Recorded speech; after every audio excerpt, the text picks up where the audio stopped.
Amém. Maravilha. Então, amados, a palavra nessa noite vai ficar com o Natan, vai trazer a palavra. Para a gente é uma honra, Natan, ter você aqui para poder ministrar essa palavra, participar conosco dessa live.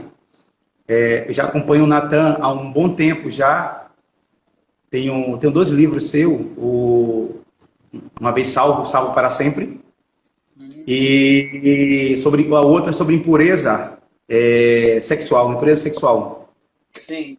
Tenho acompanhado alguns materiais, tem um DVD seu que são 5 ministrações sobre fé, muito boa a ministração.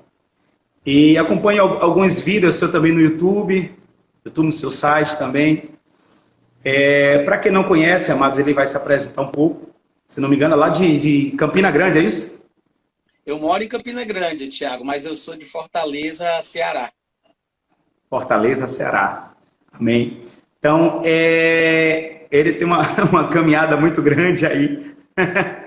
Ele vai poder falar um pouco, mas eu convidei o Natan para poder trazer uma palavra nessa noite, falar um pouco ao nosso coração sobre fé, sobre autoridade do crente, também está envolvido nessa questão. E fica à vontade, Natan, para poder ministrar. Estão todos chegando aí, participando. Quem não conhece, participa lá também, se inscreve no canal do Natan Rufino, né?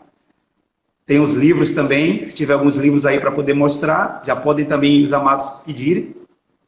Pode mostrar aí. Vou te mostrar então. Bom, deixa eu falar aí para quem não me conhece, meu nome é Natan. Obrigado, Tiago, pelo convite, é um prazer, viu? E Amém. eu sou de Fortaleza, né, capital do Ceará, mas em 96 eu me mudei para cá, para Campina Grande, na Paraíba, para morar com um casal de americanos do Alabama. Eu fiquei 2 anos e meio, mais ou menos, morando na casa desse casal. Depois eu ainda fui para o Rio de Janeiro, passei perto de 3 anos lá no Rio de Janeiro. E casei e voltei para Campina Grande, né?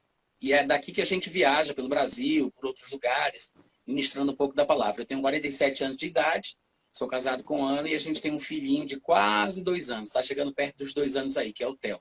E eu tenho 6 livros publicados, tá? Eu vou mostrar aqui para vocês alguns deles.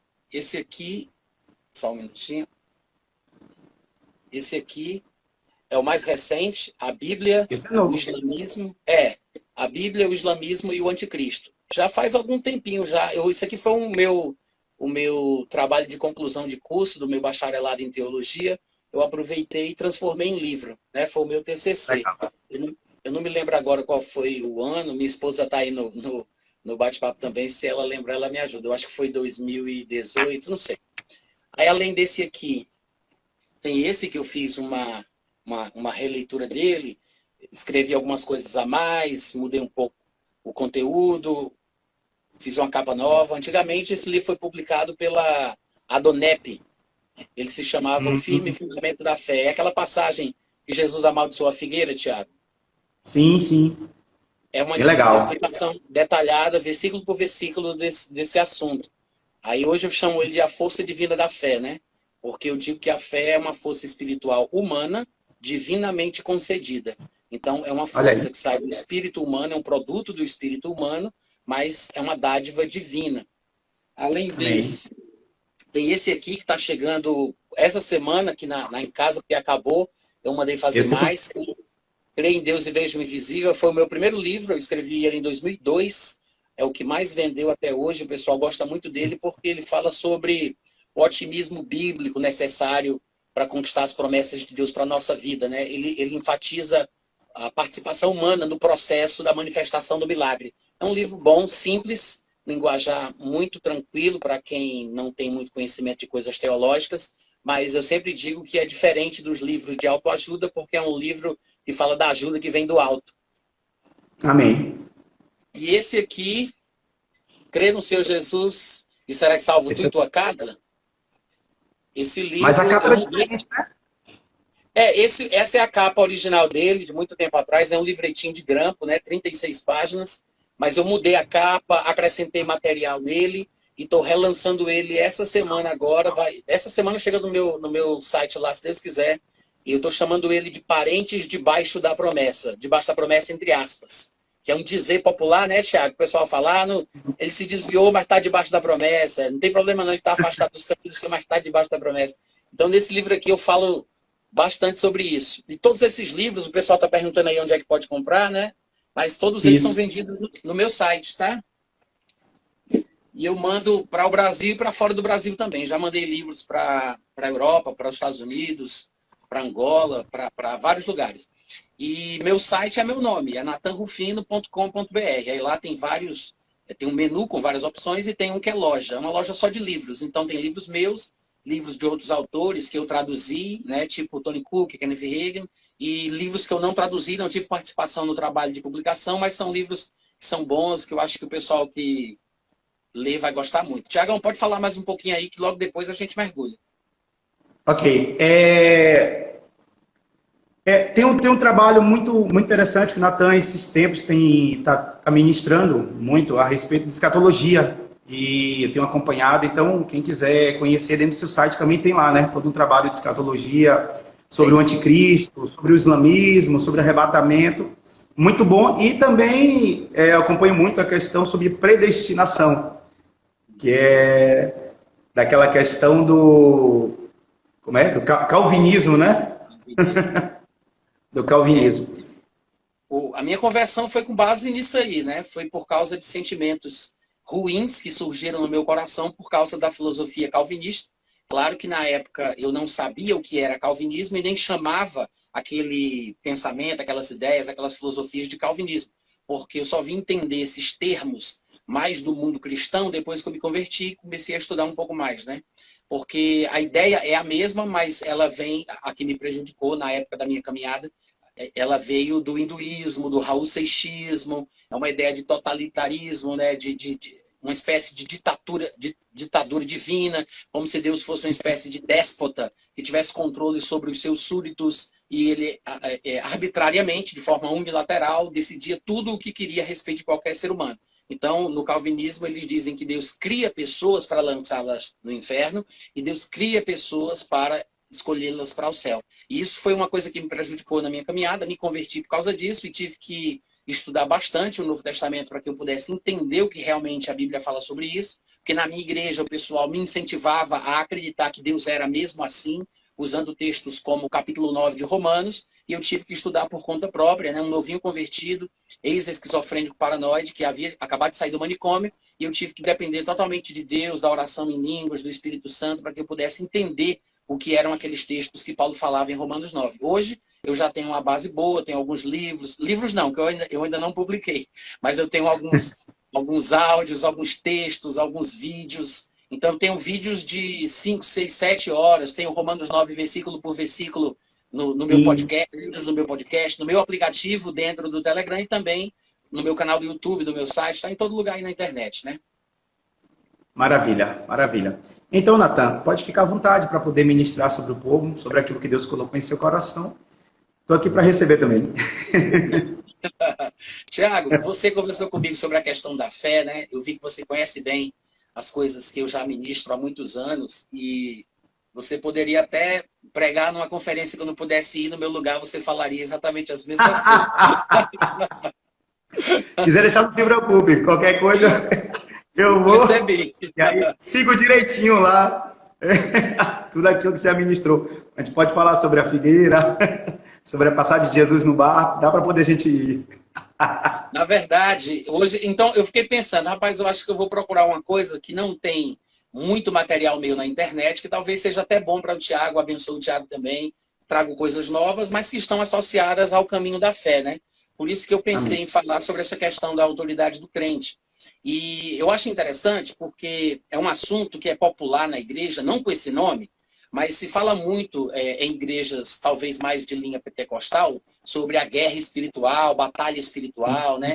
E muitas igrejas tentam fazer atividades consideradas como atos proféticos que supostamente eliminariam a influência de demônios em certas áreas, bairros, regiões, né? E de uns tempos para cá, o pessoal que tem se envolvido com essa questão da busca de estratégias para conseguir derrotar Satanás em regiões, estados, cidades, eles chegaram a fazer algumas coisas que a gente acha um pouco estranhas, como eu já ouvi falar, por exemplo, no sul do país, de pregadores e intercessores que saíram fazendo xixi nas entradas da cidade, né? Porque o leão, ele faz xixi na região que ele domina para que ninguém atravesse. Então, como o xixi Ixi. do homem de Deus era ungido, aí eles faziam xixi para poder tomar posse do espaço, da região. Outros já subiram em helicópteros para lançar óleo ungido, outros jogam Olha saco os de ungido em cima de terreiro de macumba. Tem muitas coisinhas assim que são esquisitas, né? Que a gente ouve e a gente fica achando um pouco estranho. Mas eu acho que tudo isso se baseia na falta de conhecimento bíblico, principalmente nos textos do Novo Testamento, sobre essa questão. Então eu acho que vai ser interessante falar um pouco sobre quais os fundamentos reais neotestamentários para essa guerra espiritual que nós travamos contra Satanás. Porque eu não vou negar que existe uma guerra, que existe uma batalha, afinal de contas, o próprio Paulo diz isso, né? A nossa luta não é contra a carne e o sangue, e sim contra... Aí ele cita lá várias palavras que classificam os espíritos, os demônios, a quem ele chama de principados, potestades, que segundo ele são dominadores deste mundo tenebroso. Então, o mundo que está em trevas estão debaixo do controle destes seres, a quem Paulo chama de tudo que é coisa ruim no mundo e diz que é contra eles que a gente luta. Então, quando ele fala que a nossa luta não é contra carne e sangue, ele está deixando bem claro que não é com seres humanos que possam ser influenciados por Satanás.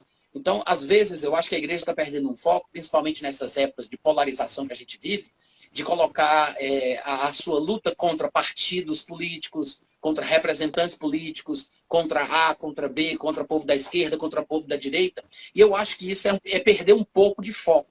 Ainda que como cristãos nós possamos ter valores e não sejamos pessoas alienadas e tenhamos que ter uma posição política, né, a respeito da vida, não de politicagem, mas eu estou falando sobre uma consciência política, né, uma consciência civil, para que nós possamos participar corretamente na sociedade, usufruindo dos nossos direitos e também usufruindo das portas que são abertas para pregarmos o evangelho. Eu acho que o pessoal hoje em dia perdeu as estribeiras, trocou os pés pelas mãos, estão defendendo linhas políticas, partidos políticos, representantes políticos e estão até perdendo o testemunho por causa desse tipo de envolvimento emocional com a questão política.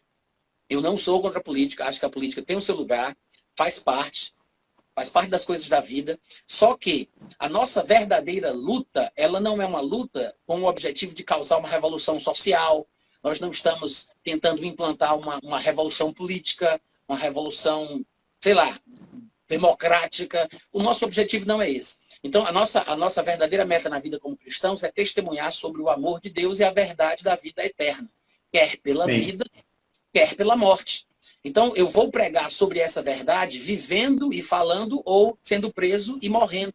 Se nós vivêssemos numa sociedade hostil ao evangelho, por exemplo, se vivêssemos numa sociedade hostil ao evangelho, que não é o caso do Brasil, graças a Deus o nosso país ele é muito mais cristão do que qualquer outra coisa, graças a Deus pelo catolicismo na nossa nação, né, porque é uma grande bênção para todo o povo brasileiro, ainda bem que não somos muçulmanos, não somos um país predominantemente sei lá, de ordem religiosa extremista.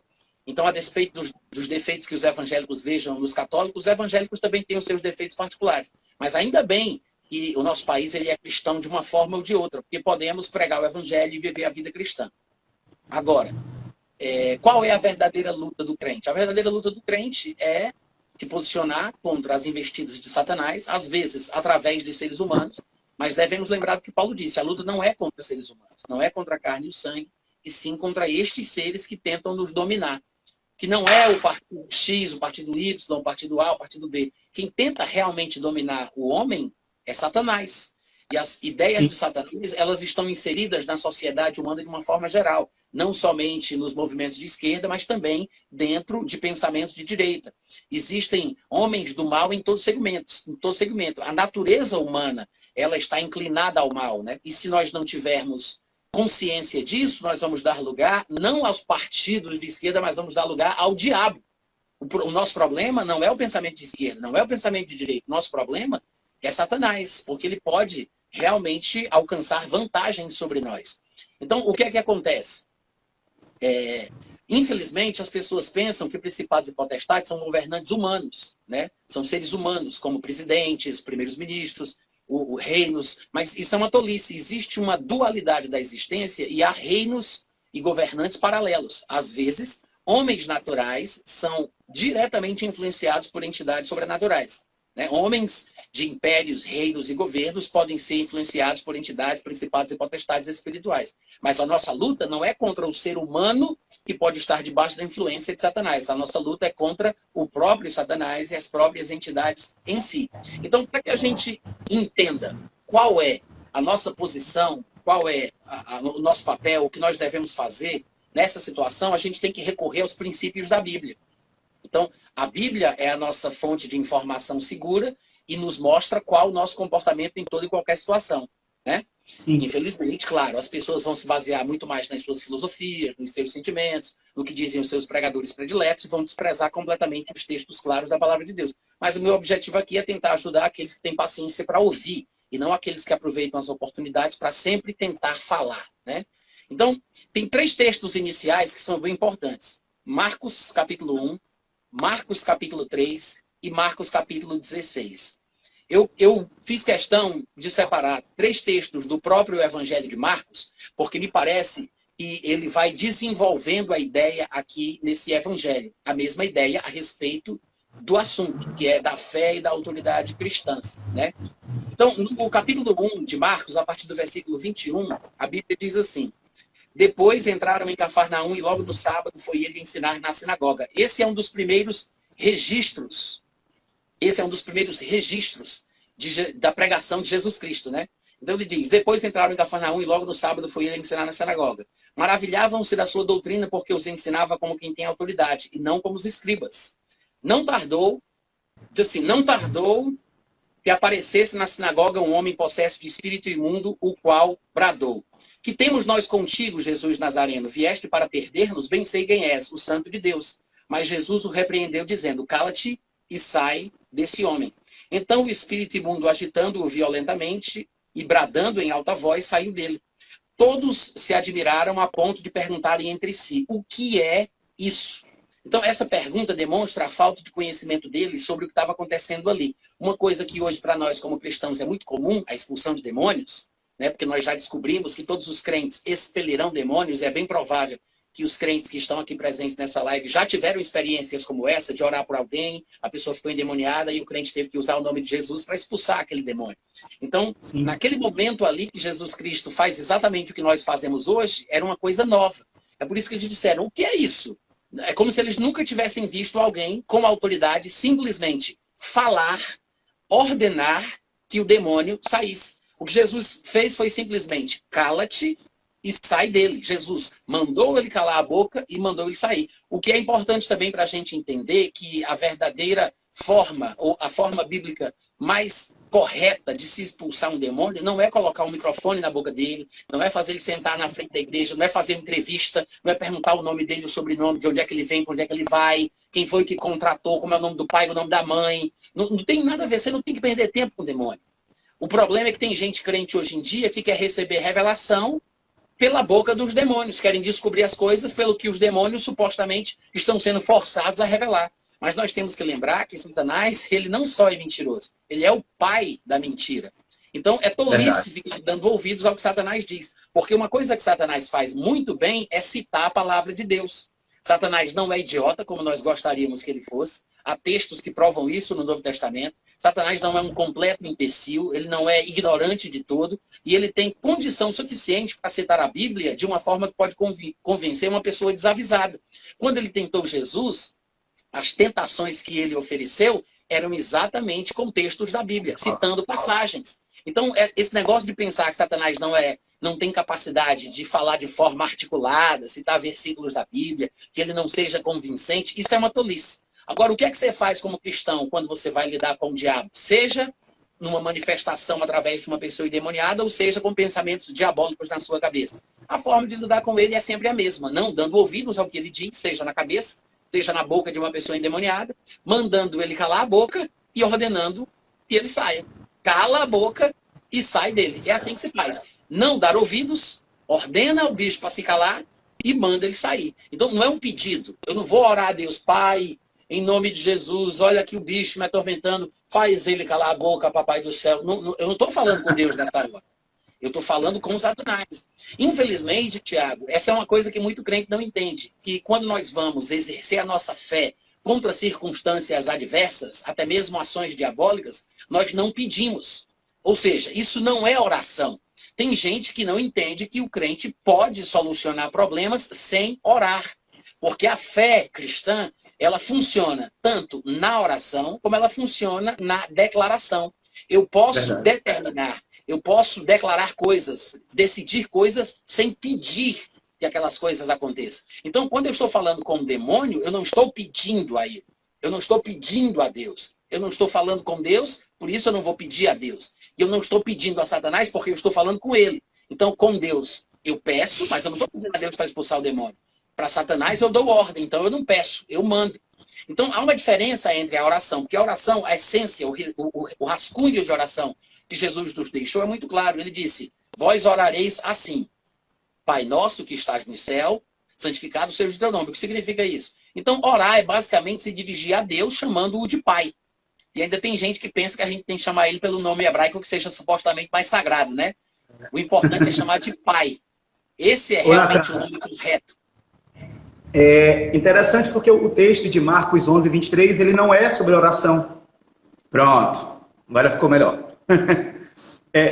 O que eu estava falando, Natan, é que aquele texto de Marcos 11, quando Jesus passa pela situação da figueira e que ele passa para poder ensinar sobre fé, no versículo 23 não tem nada a ver com oração, tem a ver com declarar, onde ele diz, se alguém disser a este monte, só a partir do versículo 24 é que ele passa a respeito de oração. Então, como você estava falando, a respeito de usar autoridade, determinar, declarar o que a palavra fala, uma coisa é isso, sobre a questão de declaração, e a outra coisa é a oração.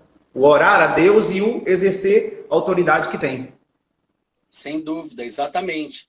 Esse versículo aí que você citou é o versículo-chave sobre fé no Novo Testamento. E é bom lembrar que a fé é uma força espiritual humana, sai do espírito humano. Ainda que a fé venha pelo ouvir e ouvir a palavra de Deus, quanto mais nós ouvimos a palavra, mais a nossa fé cresce. Isso é uma coisa que pertence ao ser humano de uma forma geral. E óbvio que aquele que é crente em Cristo deveria estar muito mais avançado no conhecimento desta verdade e na parte prática, né, do usufruto dessa bênção, porque supostamente o cristão é aquele que mais considera a palavra de Deus, já que a fé vem pelo ouvir a palavra, quanto mais da palavra eu ouço e conheço, mais fé eu vou ter. É uma coisa que está disponível a todos os homens. E é possível que, inclusive, uma pessoa do mundo possa exercer fé, mesmo assim não ter muita intimidade com Deus, e nem por isso essa pessoa vai ser salva. Que é exatamente por isso que Jesus disse em Marcos 11, que se alguém disser a este monte, ergue-te e lança-te no mar. Ele não restringiu essa força espiritual divina chamada de fé aos que são religiosos, aos que são judeus, aos que são predestinados, né, aos evangélicos. Não, ele disse, se alguém disser. Por quê? Porque qualquer pessoa, qualquer ser humano que se encaixa na palavra alguém, foi feito à imagem e semelhança de Deus. Uma duplicata em espécie da categoria divina. Todo ser humano tem esse elemento criativo dentro de si. E quando Satanás deseja criar alguma coisa na Terra, ele não tem o elemento criador que veio de Deus. O Satanás, ou nenhum anjo foi feito à imagem e semelhança de Deus. Então Satanás ele precisa induzir a mentalidade humana, a convicção humana, as ideias na cabeça do homem, para que o homem use a sua fé em favor dos planos de Satanás. Porque o homem é o único ser capaz de criar realidades, boas ou ruins. Porque a Bíblia diz que a vida e a morte estão no poder da língua. Então Satanás usa a capacidade humana para que através do homem ele consiga realizar os sinais, os milagres e as coisas que acontecem no mundo onde ele é Deus. O homem é quem tem esse poder e essa capacidade, e não Satanás ou um anjo ou uma coisa parecida. Ok, pode continuar. Fica à vontade. Então, como eu estava dizendo, em Marcos 1, nós vemos aqui o que é bem interessante, o primeiro episódio, né? Aqui no primeiro episódio, que Jesus está praticamente pregando pela primeira vez, ou podemos dizer que é o primeiro registro, um dos primeiros registros que Jesus está pregando a palavra. E aí, quando se manifesta um demônio, Jesus simplesmente manda ele calar a boca e ordena que ele saia do homem.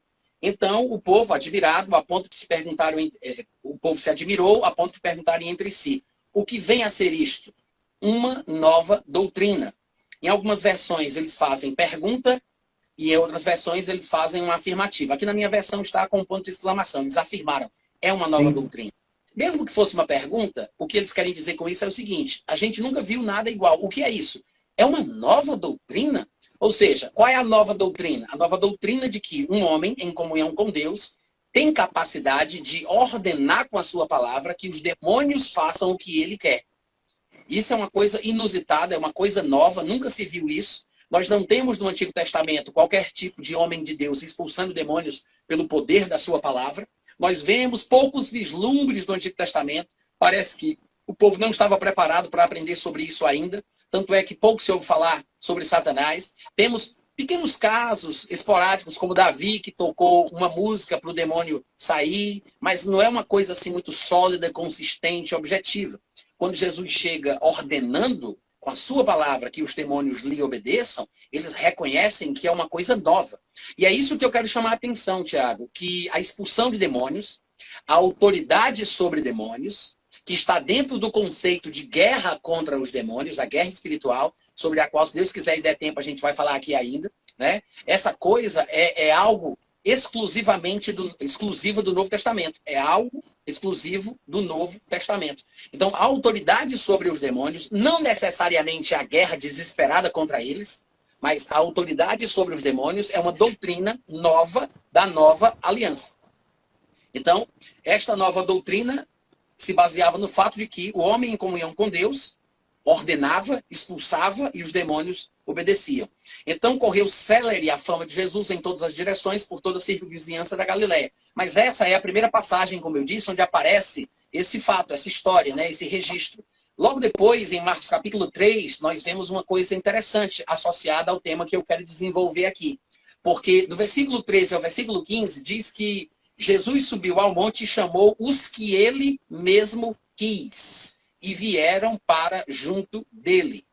Ou seja, ele chamou os que ele quis, mas quem quis veio e respondeu ao chamado que ele fez. Só para deixar claro que isso aqui não é arbitrariedade, quando Deus escolhe alguém e coloca sobre alguém a responsabilidade do ministério, não é acepção de pessoas, é só uma responsabilidade a mais, então faça o seu papel e cumpra o que ele te deu. Mas ele chama, agora a pessoa responde ou não. É possível que um servo seja bom ou seja mau, seja infiel ou seja fiel, então vai depender da atitude, do comportamento do servo, né? Não há arbitrariedade nem controle exacerbado da parte de Deus na vida de ninguém. Porque se fosse assim, a gente não iria prestar contas da nossa vida diante de Deus. Prestar conta de quê? Se eu só vou fazer o que Deus me faz com que eu faça, não teria sentido, né? Então, tudo bem que ele chamou os que ele quis, mas quem quis atendeu o chamado, né? É bom lembrar disso. Daí, no versículo 14, então, designou 12 para estarem com ele, para os enviar a pregar, e olha aí, e a exercer a autoridade de expelir demônios. São 3 coisas importantes, em ordem de importância. Ele diz que designou 12 para, em primeiro lugar, e é o lugar mais importante, é para estar com Jesus. Pode parecer o menos espetaculoso, né? O menos chamativo. Afinal de contas, o que é estar com Jesus, se não ficar quieto, prestando atenção, aprendendo, recebendo e ouvindo. Mas esse é o ponto de partida de tudo que vai vir depois. Então, em primeiro lugar, para estar com Jesus, para os enviar a pregar e para exercer a autoridade de expelir demônios. São 3 coisas. Primeiro, estar com Jesus, aprendendo, recebendo, né? Mudando a forma de pensar. Jesus precisava passar um determinado tempo falando. E o povo que estava com ele, obviamente, tinha que passar esse mesmo tempo ouvindo. Porque Jesus sabia que o que ele dizia não eram palavras muito comuns. Em um determinado ponto da sua vida ministerial, ele poderia declarar aliviado, né? Ufa, finalmente, limpei vocês pela palavra que vos tenho falado. Então Jesus queria falar tempo suficiente para que ele pudesse limpá-los de forma suficiente para que eles pudessem pensar de uma forma diferente. Lá naquele momento de João capítulo 13, quando Jesus Cristo sabia que tinha chegado a hora de passar desse mundo para o Pai, tendo amado os seus que Deus lhe dera, amou-os até o fim. Se levantando da mesa, deitou água numa bacia, colocou uma toalha, cingiu-se de uma toalha pelos lombos e passou a lavar os pés aos discípulos. Pedro não queria que ele lavasse o dele de jeito nenhum. No final das contas, Jesus teve que explicar para ele que aquilo ali era um significado mais profundo. Tinha sim um valor prático, mas tinha uma verdade muito mais profunda, e que Pedro deixasse ele continuar, que no final ele explicaria. Mas Jesus, ele diz uma coisa curiosa naquele momento. Ele diz: todos vocês já estão limpos, exceto um. Por quê? Porque se Jesus limpava os discípulos pelas suas palavras, o próprio Paulo vai confirmar isso, dizendo que nós fomos lavados pela palavra de Deus, né? E Jesus disse, limpei vocês pela palavra que vos tenho falado. Mas nem todos estavam limpos. Por quê? Porque as palavras de Jesus não tinham entrado no coração de todo mundo.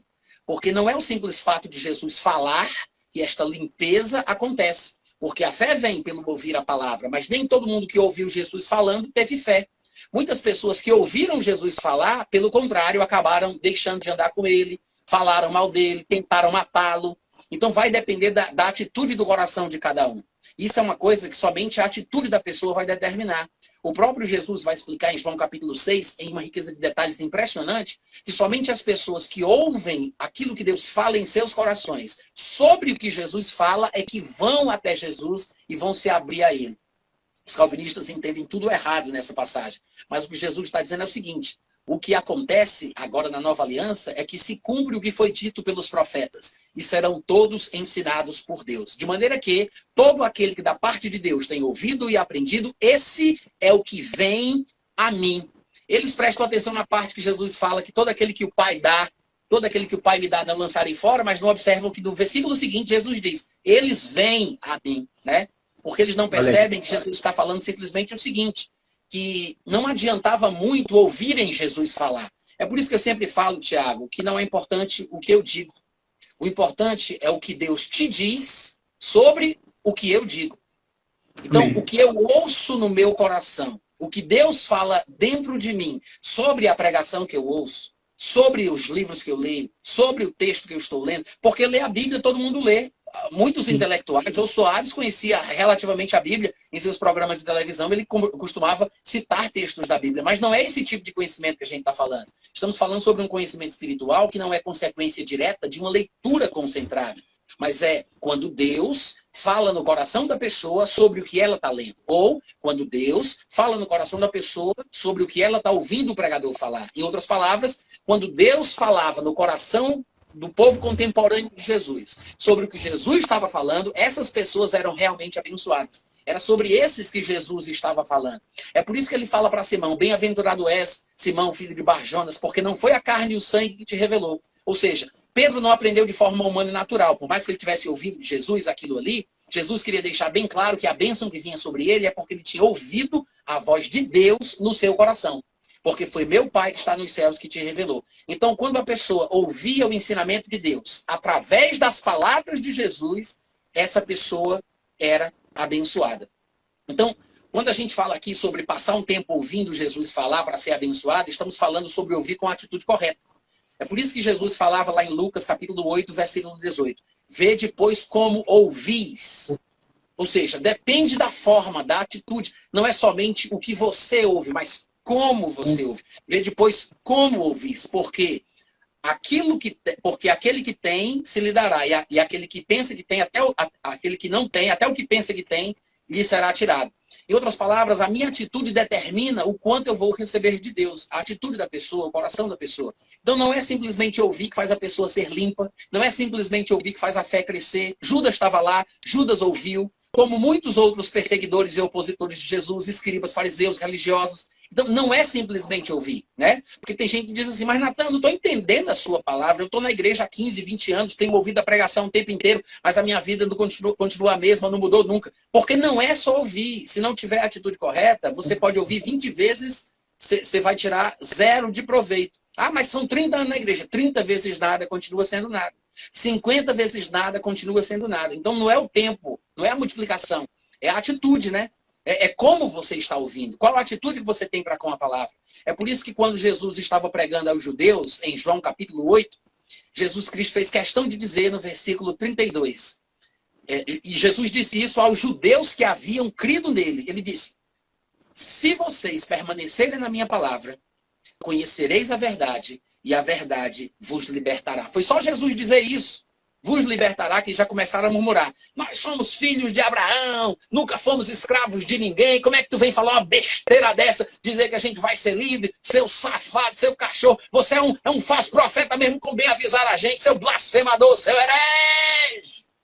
Ou seja, a atitude já demonstraram ali que eles realmente não estavam prontos. E Jesus bem advertiu, se se Jesus não garantiu, né, que eles iriam permanecer. Ele disse, ó, se vocês permanecerem na palavra. Por quê? Porque para entender, para receber de Deus, para finalmente ouvir de Deus, lendo a Bíblia, ouvindo a mensagem e ser abençoado por aquilo ali, você tem que perseverar, tem que permanecer. Não adianta nada você decidir subir numa escada rolante dizendo, eu vou subir. Aí você, depois que a escada começa a subir, poucos segundos, você pula para trás, corre para trás, sai da escada.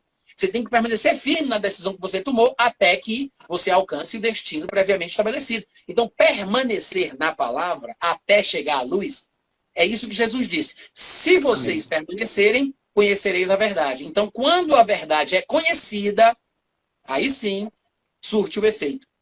Então, lembrando que quando Jesus limpou os discípulos pelas suas palavras e não conseguiu limpar Judas, é porque Judas teve uma atitude errada. É porque Judas, como outros, né, que seguiram o mesmo exemplo dele, fecharam seu coração, tinham pensamentos que atrapalhavam, tinham ideias que obstruíam a bênção que vinha de Deus para as suas vidas, para os seus corações. Então, quando Jesus Cristo limpou os discípulos pelas palavras, é isso que ele tinha em mente.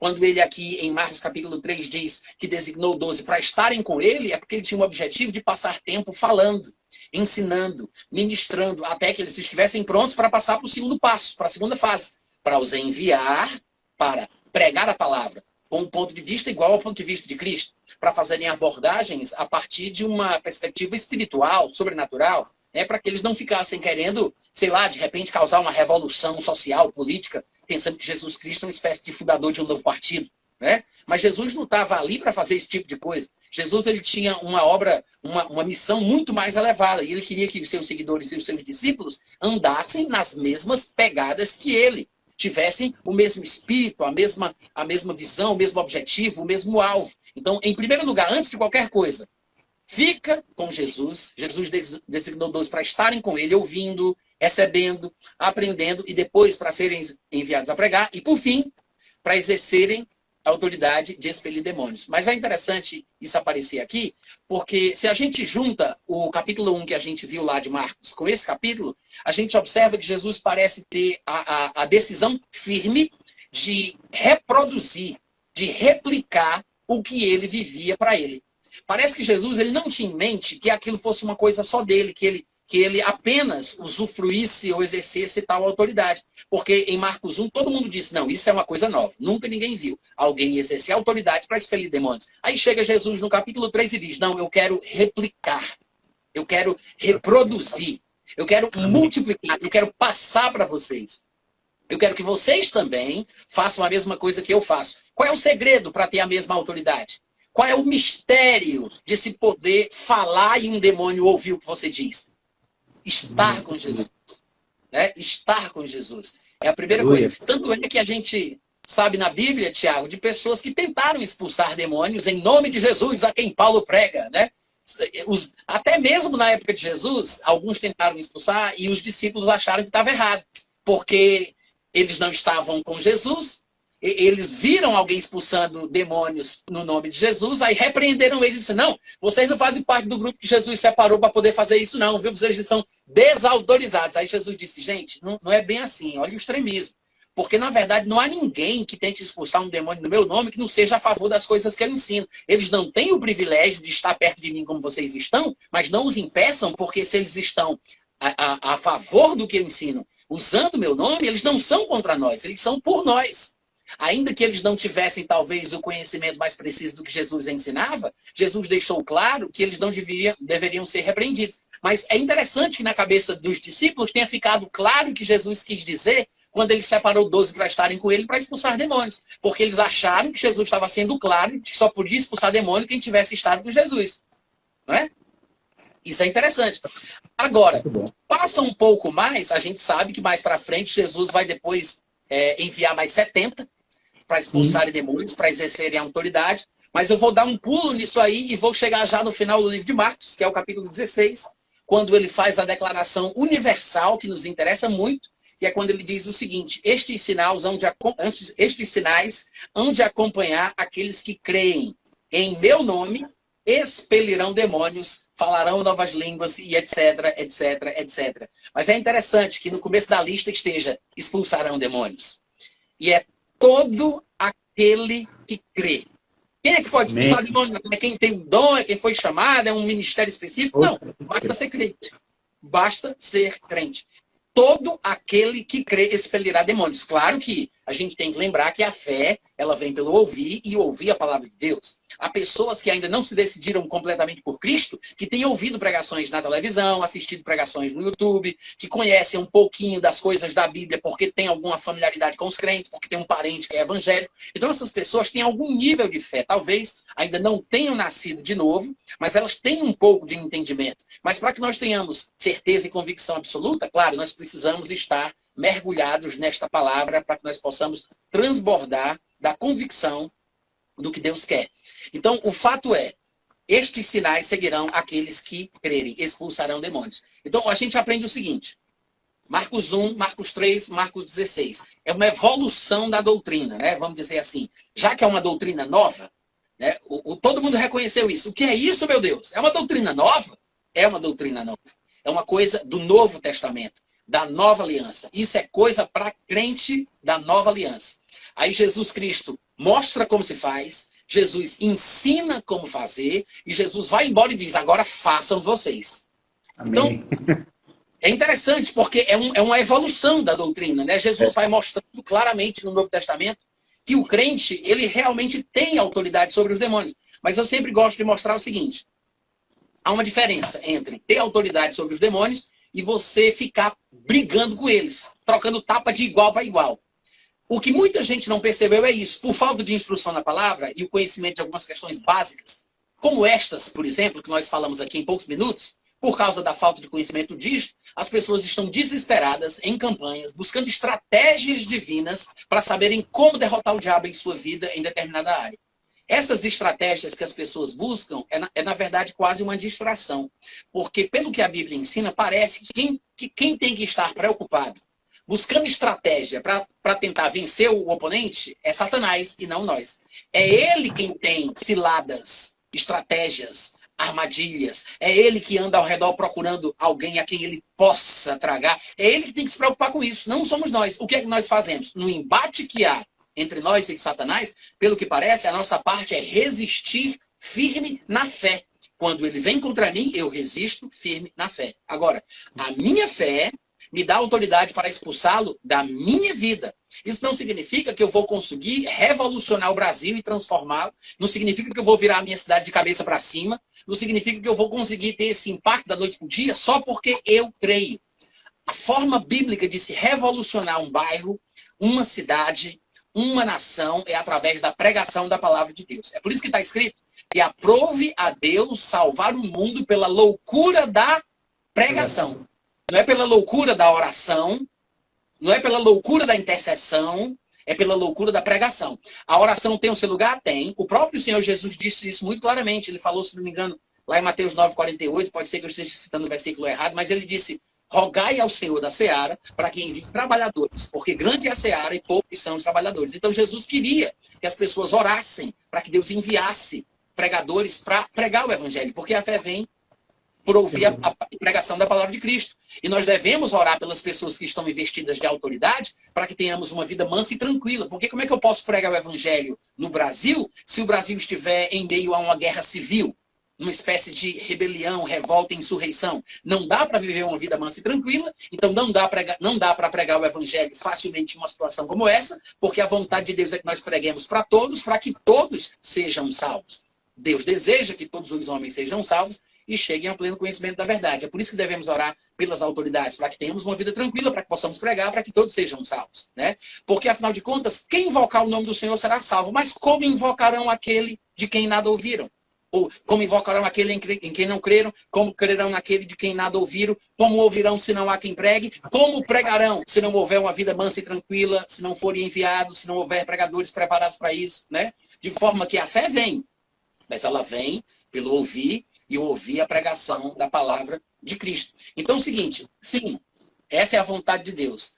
Nós temos autoridade sobre os demônios, devemos exercer autoridade sobre os demônios, mas sempre as doutrinas bíblicas, elas são levadas para os extremos, ou para um lado ou para o outro. E é por isso que a gente vê tanta gente desequilibrada. Ou uns são de mais e outros são de menos, né? E eu sempre gosto de comparar essa questão da importância do equilíbrio, que é uma das coisas que eu sempre repito em quase todas as áreas e todos os assuntos que eu abordo, eu tento mostrar a importância do equilíbrio.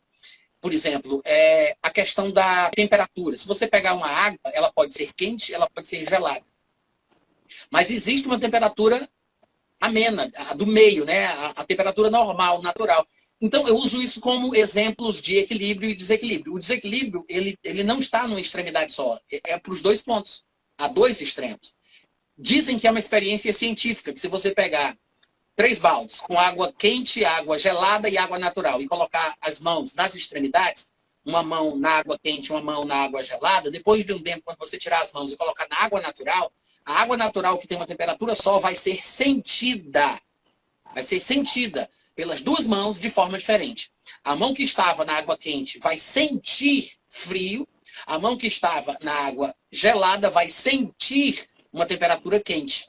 Não é que a água seja diferente para as duas mãos, mas as mãos interpretam a temperatura de forma diferente por causa do seu ponto de referência, por causa do ambiente no qual a pessoa estava durante algum tempo. Então, isso é o desequilíbrio. Uma pessoa desequilibrada, para mais ou para menos, ela sempre vai achar o equilíbrio uma coisa aquém do que ela acredita. Então, os que são... os exagerados vão achar que aquela pessoa equilibrada é carnal, é racional, não crê, e aquela pessoa que é fria demais vai achar que é muito exagerado, que ele está indo longe demais. Ou seja, os equilibrados vão ser perseguidos pelas duas extremidades.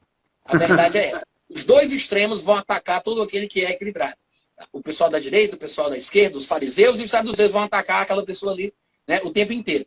Então, eu penso que a posição do cristão é a posição do equilíbrio, sabendo reconhecer verdades em qualquer lugar onde ela apareça. Eu não preciso colar versículos da Bíblia nas pétalas das rosas para que elas glorifiquem a Deus. Eu posso reconhecer uma coisa bonita na vida de um pecador, eu posso reconhecer uma verdade na frase de um ditador, eu posso reconhecer uma coisa boa na frase de alguém que eu não concordo. Então, eu tenho que saber identificar elementos positivos e verdadeiros e até divinos em pessoas que talvez nem prestem, em pessoas que eu discordo, em pessoas que eu não sigo, em pessoas que eu não apoio. Então, as verdades estão expostas no mundo para que nós possamos identificá-las. Aquela coisa não precisa ser necessariamente evangélica para que seja verdadeira, né? Então, é como eu disse, você não tem que colar versículos da Bíblia nas pétalas das rosas para que elas glorifiquem a Deus. Muita gente não entende isso. Mas, então, voltando ao assunto, existe guerra espiritual? Existe. Existe uma guerra contra Satanás? Existe. Essa guerra se manifesta através de homens inspirados pelo diabo que vêm contra nós? É claro que sim. Mas não podemos pensar que por causa disso agora eu vou lutar contra o homem. Eu vou brigar contra a pessoa. Você vê a igreja cristã fugindo das perseguições, primeiro dos judeus, depois dos romanos, e em qualquer país, em qualquer momento da história, quando a igreja cristã começou a implantar o evangelho numa sociedade hostil a ele, os pioneiros da implantação do evangelho foram perseguidos, foram maltratados, foram assassinados, e vai ser sempre assim.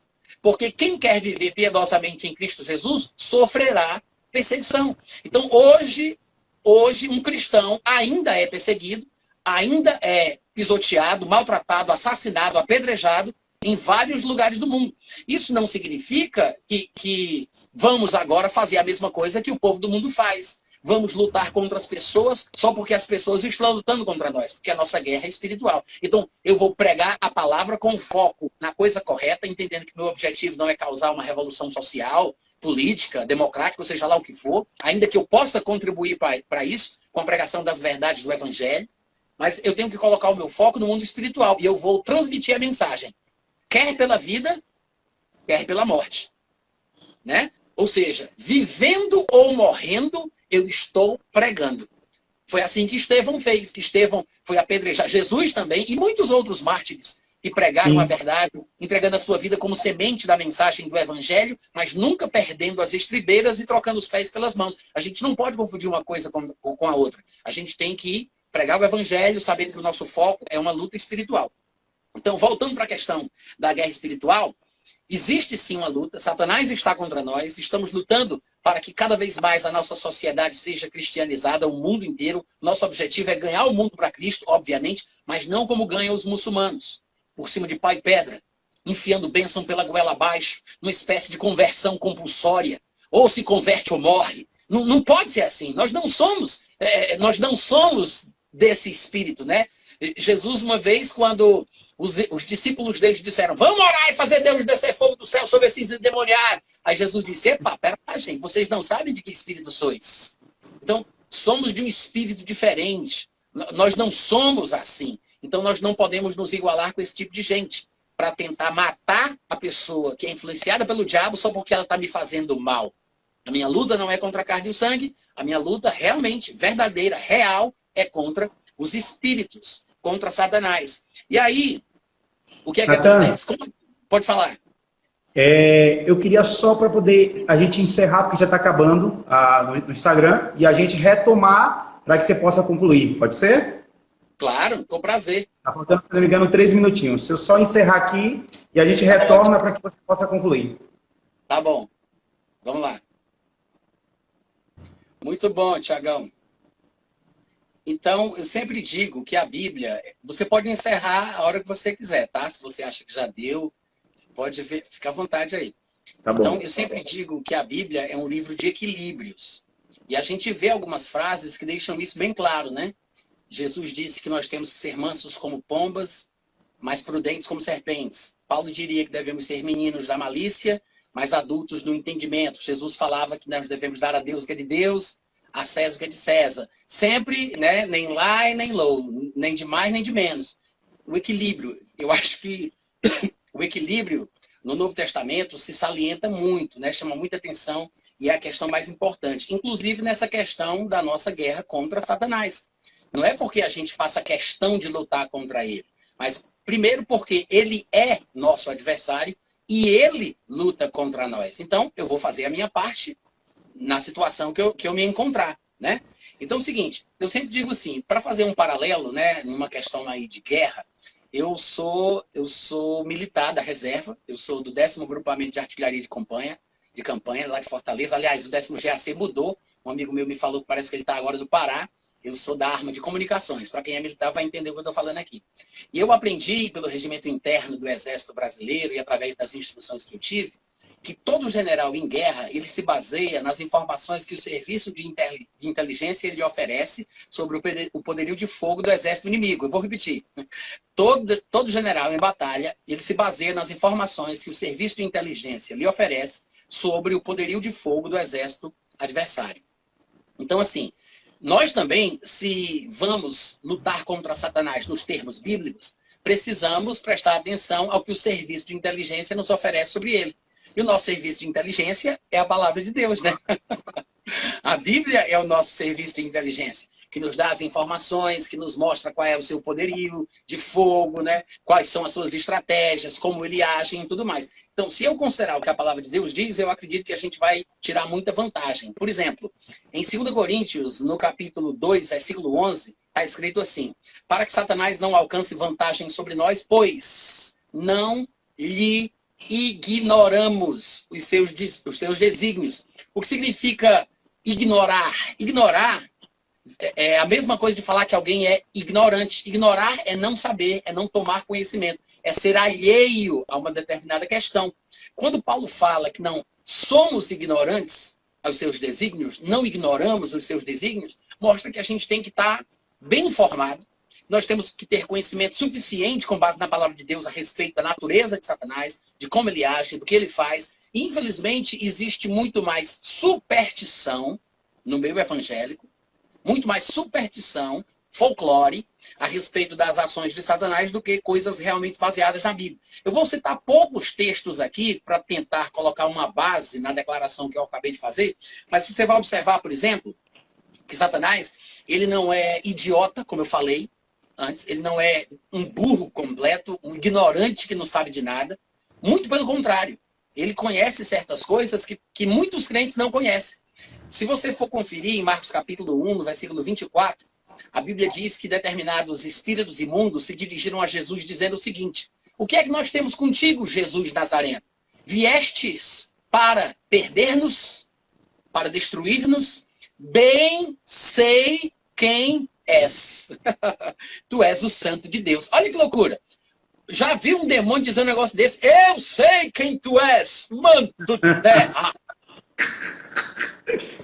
muitos crentes que acompanhavam Jesus naquela época, Tiago, não sabiam, tinham dúvida, estavam incertos. João Batista teve um momento de crise quando foi preso, porque achava que Jesus iria tocar chutar o pau da barraca, né? Ia tocar os romanos para fora de Jerusalém, ia implantar o reino, restaurar todas as coisas, reivindicar o reino de Davi, assumir a liderança. Mas só que Jesus veio estabelecer um reino primeiro espiritual e depois natural. São fases diferentes, épocas diferentes. Então, havia uma crise na cabeça dos seguidores de Jesus.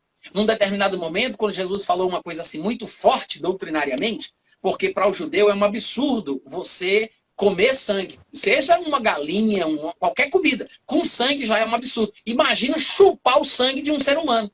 Aí Jesus vem e diz assim, quem comer a minha carne e chupar o meu sangue, terá a vida eterna. Aí pronto, o pessoal ficou doido. Aí disse, quem é que vai seguir um homem desse? Comer a carne dele, beber o sangue dele, mesmo que fosse figurativo, o que não sei por que esses homens não me entenderam, eles achavam que era forte demais aquele palavreado que Jesus usava. Não era politicamente correto para um judeu, sabe? Não é politicamente correto. Aí o que foi que eles fizeram? Saíram. E Jesus viu que alguns discípulos pararam de andar com ele porque se escandalizavam na sua forma de pregar, sua forma de falar, e ele se voltou para os discípulos mais íntimos, dos quais os 12 também faziam parte, e perguntou, vocês também foram muito bem-vindos, mas as portas estão abertas. São muito bem-vindos se vocês quiserem ir. Vão-se embora. Querem ir também não? Jesus não ficou preocupado em fazer um curso, né, de neurolinguística para poder saber como alcançar o povo na plateia, porque tem sinestésico, auditivo, visual. Ele não ficou preocupado com isso. Eles podem ir embora, quer ir embora, vai. Aí Pedro disse, Senhor, para onde nós iremos? Só tu tens as palavras de vida eterna. Seja lá o que isso signifique, Senhor, o que tu falou só pode estar certo. Pedro não entendia o que Jesus estava falando, mas ele tinha a atitude correta, né? Então, Satanás, ele sabe de coisas que alguns discípulos não sabem. Discípulos de Jesus não sabiam quem era ele, não tinham certeza, não tinham essa convicção. E chega lá o demônio e diz, eu sei quem tu és. Tu és o santo de Deus. Então você observa que Satanás, eu só quero mostrar isso, Satanás não é idiota como a gente pensa. Não é tão ignorante como a gente está pensando. No outro texto, em Mateus capítulo 8, no versículo 29, diz que os demônios gritaram para ele, que temos nós contigo, ó Filho de Deus? Vieste aqui atormentar-nos antes do tempo? Ó, eles sabiam que Jesus era o Filho de Deus, sabiam que existia um tormento predestinado para eles, sabiam que tinha um tempo para esse tormento, e sabiam que esse tempo não era aquele. Os demônios sabiam muito mais coisa do que a gente imagina. Você observa nessa fala aí que os demônios sabiam de muito mais coisa do que a gente imagina. E a terceira passagem que eu quero usar para mostrar que Satanás não é um perfeito ignorante e idiota, como alguns pregadores parecem querer fazer com que o povo pense, em Atos 19, versículo 15, diz que o espírito maligno lhes respondeu, falando a alguns exorcistas ambulantes. Eles responderam, conheço a Jesus e sei quem é Paulo. Mas vós quem sois? Espera aí. Eles disseram, conheço Jesus. Os demônios disseram, eu conheço Jesus. Hoje em dia a gente está dizendo para as pessoas, conheça Jesus. E os demônios disseram, não, eu conheço Jesus. Os demônios disseram, eu conheço Jesus e eu sei quem é Paulo. Gente, até Paulo eles sabiam quem era. Então, não pensa que Satanás Satanás é um idiota, que não sabe de nada da tua vida, que ele não está te assistindo, que ele não sabe das coisas que tu faz. Sabe demais. Sabe demais. Aí tem gente que às vezes quando eu falo isso me pergunta assim, Natan, mas pelo menos ele não sabe do que a gente está pensando, né? Claro que sabe. Claro que sabe. Como que ele sabe? Não porque ele seja onisciente, não porque ele enxergue os nossos pensamentos, não porque no momento que eu penso ele veja, mas é porque ele tem mecanismos pelos quais ele tenta descobrir. E na maioria das vezes ele acaba conseguindo. Por exemplo, vamos supor que eu estou falando aqui contigo, aí Satanás fala na minha cabeça. Ele diz uma coisa para mim, ele diz, Natan, desliga o teu tablet, apaga essa luz, desliga o celular, vai no banheiro, bebe água, volta para o computador e vai trabalhar. Se eu estou aqui e eu ouço isso, e eu faço exatamente o que ele disse, eu desligo meu tablet, apago a luz, desligo o celular, vou no banheiro, bebo água, volto para cá, ora, é claro que ele sabe o que é que eu estou pensando. Por quê? Porque eu estou fazendo exatamente aquilo que ele sugeriu. Se eu sigo 80% das direções, das orientações, das inspirações que ele me dá, por que que ele não acredita que eu posso cumprir os 20% restantes? Então, é assim que Satanás adivinha, aspas, o futuro das pessoas que seguem o que ele manda. Porque ele sabe que a pessoa faz o que ele diz. Então, ele pode adivinhar o futuro de uma pessoa obediente. Entende o que eu estou dizendo? Agora, para você ter certeza que uma necromante, uma adivinha, uma pessoa dessas aí, a irmã fulana de tal, que ela não sabe de verdade das coisas, é só você ir na casa dela e fazer assim, ó. Primeira coisa que ela vai perguntar é quem é? Porque ela não tem esse conhecimento que você imagina. E Satanás, ele joga verde para colher maduro. Então, ele tenta, através de especulações, ver se a pessoa cai nas sugestões que ele dá. Eu sei que nem todo mundo entende isso, os sudestinos podem ficar perdidos nessa hora. Essa é uma expressão, eu acho que muito nordestina, né? Jogar verde para colher maduro, plantar verde para colher maduro. Mas eu não sei como traduzir isso para o sudestinês. O que acontece é que Satanás ele faz sugestões que, dependendo da reação que a pessoa faça, dependendo da reação que a pessoa tenha, ele vai saber se a pessoa assinou o recibo ou não. Se ela engoliu aquilo ali ou não. Né? Se ela aceitou a sugestão do bicho ou não. Então, é dessa forma que Satanás consegue saber o que a gente está pensando. Ele não consegue enxergar os nossos pensamentos, ele não consegue ver o que a gente pensa, a não ser julgando o quanto a gente faz o que ele sugere. O quanto a gente segue as inspirações que ele dá. Aí ele julga ali a porcentagem do quanto nós somos suscetíveis a ele. É dessa forma que ele consegue cercar a nossa vida e nos colocar em enrascadas. É por isso que eu digo que é uma perda de tempo as pessoas quererem tentar resolver os problemas que Satanás traz. Nós temos que buscar direções de Deus para tomarmos iniciativas em projetos, em coisas que devemos fazer. Tentar apagar o fogo depois que Satanás queimou. Satanás toca fogo numa coisa, aí lá vou eu tentar apagar aquela fogueira. Satanás toca fogo ali, aí eu corro para cá para tentar. Isso é ser guiado pelo diabo.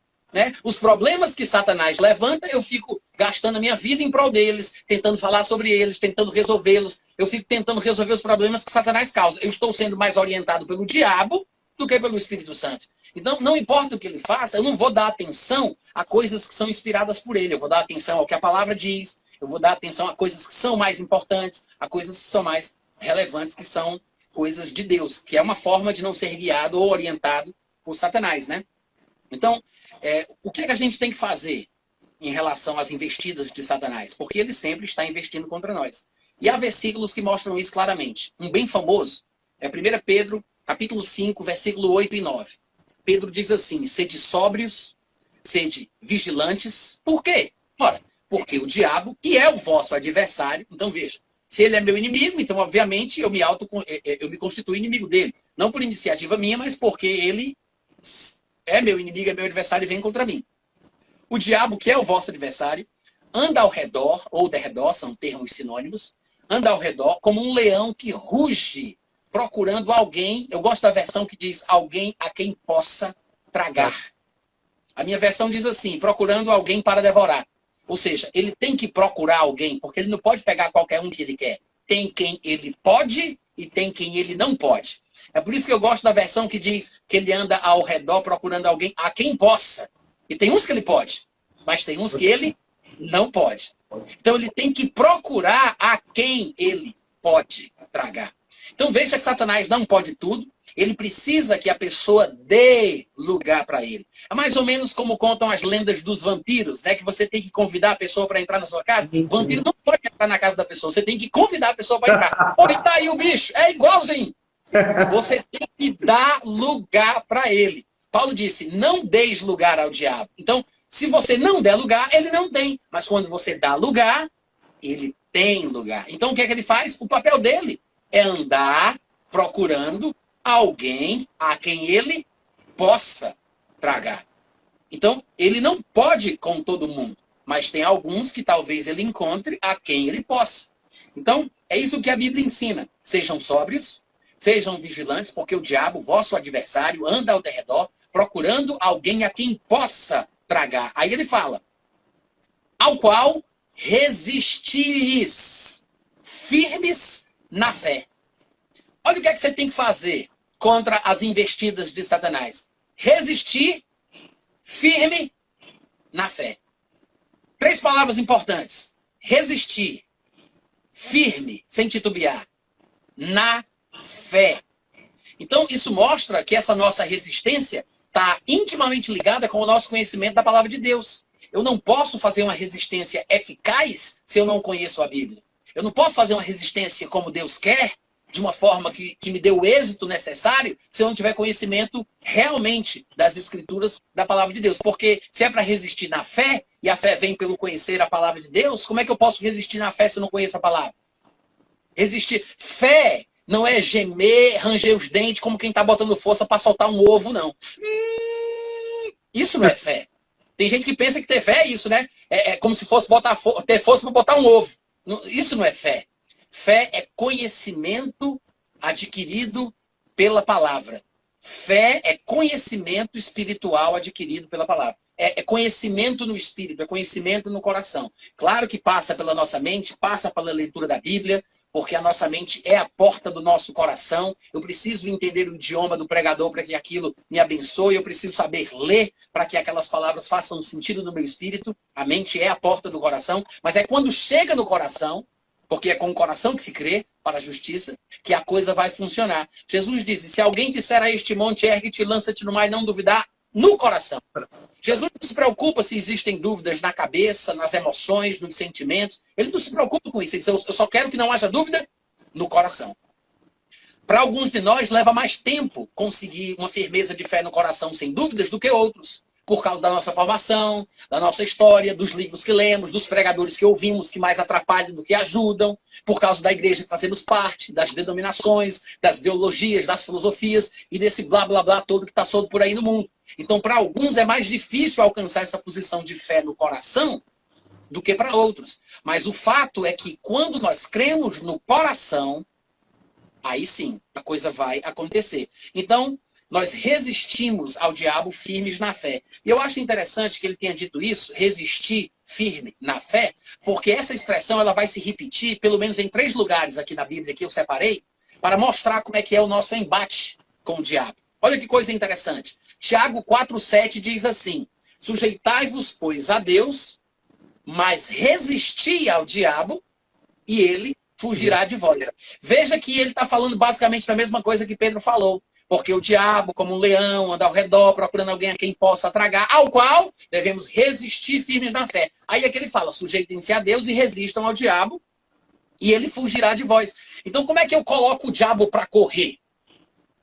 Como é que eu coloco o diabo para correr? Qual é a estratégia que Deus vai me dar nessa noite? Qual é a estratégia?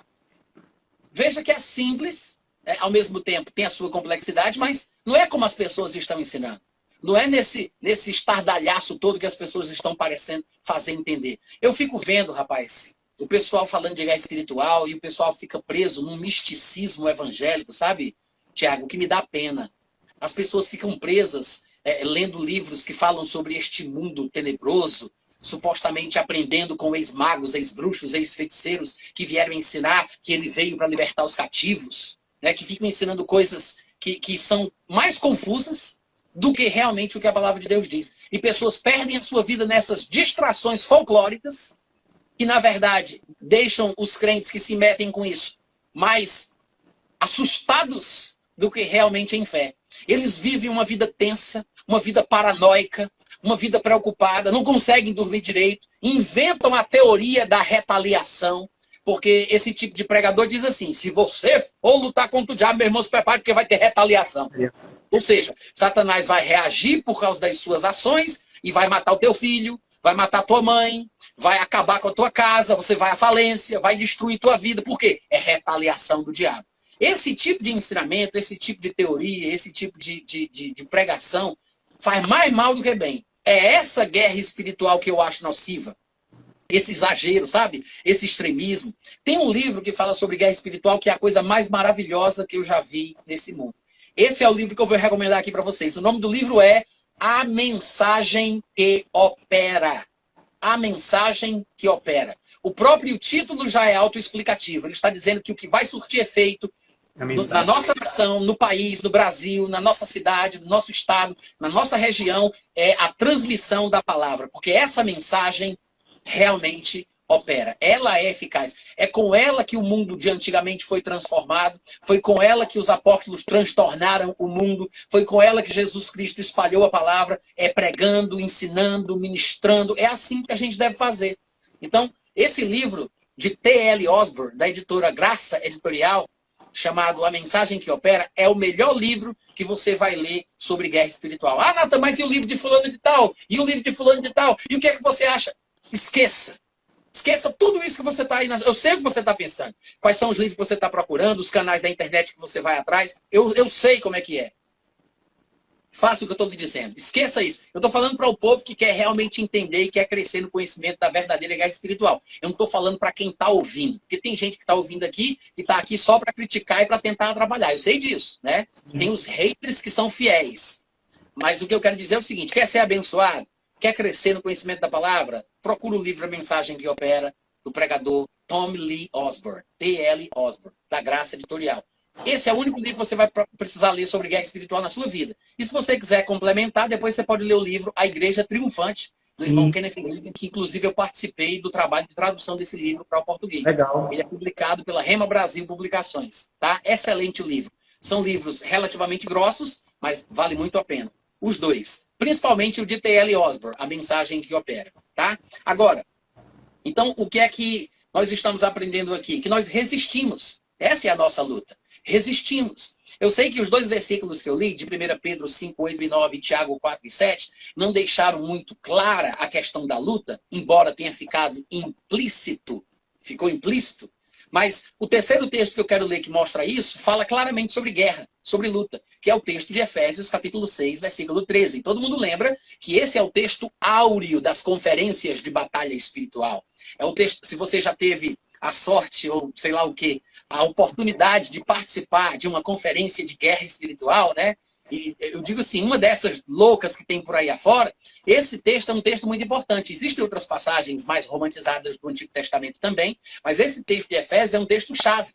Só que eu penso que as pessoas não estão entendendo o texto de Efésios. E o versículo 13, por exemplo, diz assim: portanto, tomai toda a armadura de Deus, claro, subentende uma guerra, por isso ele usa a figura da armadura, eu sei disso, mas veja que ele diz: para que eu vou tomar armadura? Para que eu possa resistir no dia mau. Observa a repetição da mesma verdade. Lemos 1 Pedro 5, 8 e 9, quando ele fala sobre resistir ao diabo, que é quem está ao nosso redor, procurando alguém a quem possa tragar, e ele diz: a gente tem que resistir.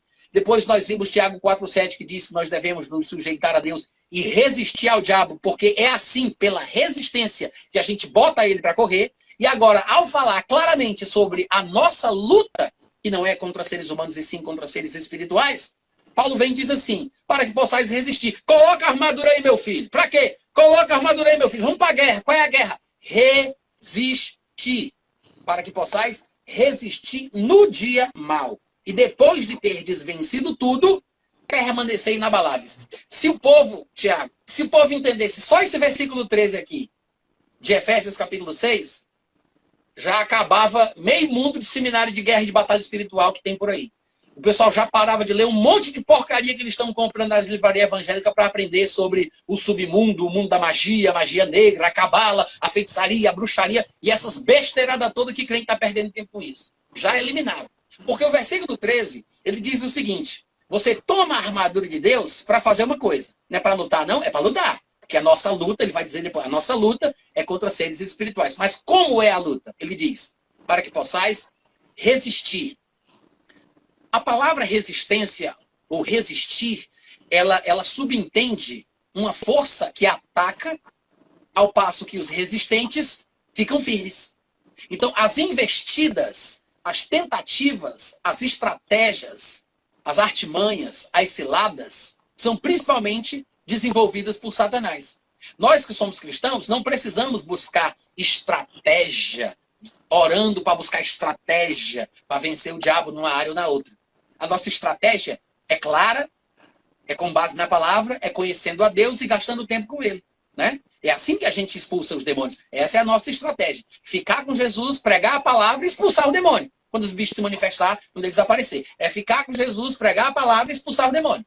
Agora, quando ele vier contra mim, numa área da minha vida, seja ela qual for, E é por isso que aqui o texto fala que é no dia mau. Por quê? Porque não é todo dia 24 horas. Não é a semana toda, não é todo dia os 30 dias do mês. Ele não está falando que nós estamos 24 horas, 7 dias por semana, 30 dias do mês, debaixo de fogo cruzado, sendo atacado. Não. Existem dias de relaxamento, de tranquilidade, de paz. Satanás não está intensivamente em cima da gente o tempo todo. Mas no dia que ele vier, esse dia não vai ser um dia bom, esse dia vai ser um dia mau. No dia mau, eu tenho que estar preparado para que eu possa resistir. Essa é a verdadeira luta, né? Essa é a verdadeira guerra. É estar preparado para resistir. Quando? No dia mau. Quando é o dia mau? Quando ele me atacar. Quando ele vier, quando ele se levantar, quando ele procurar alguma brecha na minha vida e porventura pensar que achou e achar uma oportunidade para me tentar novamente. Porque até na vida de Jesus foi assim. A Bíblia diz que Jesus foi tentado de toda sorte pelo diabo. A Bíblia diz que Jesus, quando foi tentado, ele citava a palavra, ele resistia e Satanás fugia, né? E quando chega no versículo 13 de Lucas capítulo 4, depois que ele fala de todos os momentos da tentação, no versículo 13 está escrito assim: passadas que foram as tentações de toda sorte, apartou-se dele o diabo até ocasião oportuna. Ou seja, o diabo se afastou até. Até quando? Até uma nova oportunidade. É engraçado a Bíblia dizer que Satanás estava procurando uma oportunidade na vida de Jesus. Ninguém pensa nisso, né? Que Jesus, ele podia sim passar por situações que para Satanás era uma nova oportunidade. Então existem situações frágeis na vida dos seres humanos, inclusive na vida de Cristo, que são oportunas para o diabo. Satanás se afasta, Satanás se aproxima. Eu resisto, como Jesus fez, aí ele foge. Porque Satanás não quer ficar por perto quando é só ele que está falando, né? Satanás não quer ficar por perto quando é só ele que está falando. Então, se ele fala e eu rebato com a palavra, ele ataca e eu resisto com as escrituras, então vai chegar um momento que ele vai desistir. Ele não vai jogar todas as cartas de uma vez só. Então, ele se afasta, porque não é ele que está falando o tempo inteiro. Eu estou confessando a palavra, resistindo, e ele foge. Quando surge uma oportunidade, ele volta. É por isso que quando Jesus Cristo começou a falar sobre a importância de ir para Jerusalém, padecer muitas coisas das mãos dos anciãos, sofrer muito, ser morto, ser sepultado, que era uma coisa que Jesus não queria. Era uma coisa que Jesus não queria. Aí Satanás disse, opa, é por aqui. É por aqui que eu vou entrar de abaixadinho, abaixadinho, abaixadinho. Aí lá vem Satanás. Aí o que é que ele faz? Ele joga uma ideia na cabeça de Pedro. Pedro, não entendendo as escrituras, se tornou vulnerável a uma influência de um pensamento teologicamente diabólico, né? Ele disse, Senhor, tem compaixão de ti, manto terra, nunca jamais tal coisa te acontecerá. E tenho dito. Parecia até uma revelação, né? Como se ele estivesse repreendendo Jesus, e Jesus escapuliu ali no momento de fraqueza e disse, ai meu Deus, eu vou morrer. Aí Pedro, vai nada, Senhor, para com essa confissão negativa. Tem compaixão de ti. Não, só que Jesus deveria morrer. No caso de Jesus, o ministério dele causaria muito mais impacto através da morte do que somente pela vida. Então Jesus precisava morrer, porque se o grão de trigo não morrer, se ele cair na terra e não morrer, fica ele só, mas se morrer, produz muito fruto, toda aquela coisa. Ele veria o penoso trabalho da sua alma e finalmente se alegraria. Então ele tinha que morrer, né? Mas ele não queria. Humanamente falando, como é que a gente sabe que ele não queria? Porque quando ele estava no Getsemane orando a Deus, ele disse, Senhor, afasta de mim esse cálice. Contudo, que não seja aquilo que eu quero, mas sim aquilo que tu queres. 3 vezes ele orou as mesmas palavras. Eu quero, eu quero, eu quero. Ele queria escapar daquilo ali. 3 vezes. A Bíblia fala que nós temos que resistir ao pecado até ao sangue. Tem uma passagem lá em Hebreus que diz assim, ora, da vossa luta contra o pecado ainda não tendes resistido até ao sangue. Então, essa resistência, que é muito difícil, porque depende da nossa área de fraqueza, né? Você é tentado em uma área, eu sou tentado em outra, eu tenho que resistir numa área, você tem que resistir em outra, mas a nossa luta contra o pecado é a mesma luta contra o diabo. Então, a luta é a resistência. E a Bíblia fala, vocês ainda não resistiram até ao sangue. Mas Jesus, no Getsemane, a Bíblia fala que enquanto ele resistia à tentação de fazer o que ele queria, a Bíblia fala que ele suou gotas de sangue. resistindo à tentação, resistindo ao diabo. Essa é a verdadeira luta bíblica. Essa é a verdadeira guerra espiritual. Então, Jesus Cristo, ele diz, quando Pedro falou isso, Jesus diz a Satanás, arreda Satanás, porque para mim tu és uma pedra de tropeço, porque não cogitas nas coisas de Deus, e sim das coisas do homem. Então, é interessante observar que este aqui foi mais um dia mau na vida de Jesus. É por isso que ele fala, sai, Satanás, porque tu é uma pedra de tropeço para mim. Para mim.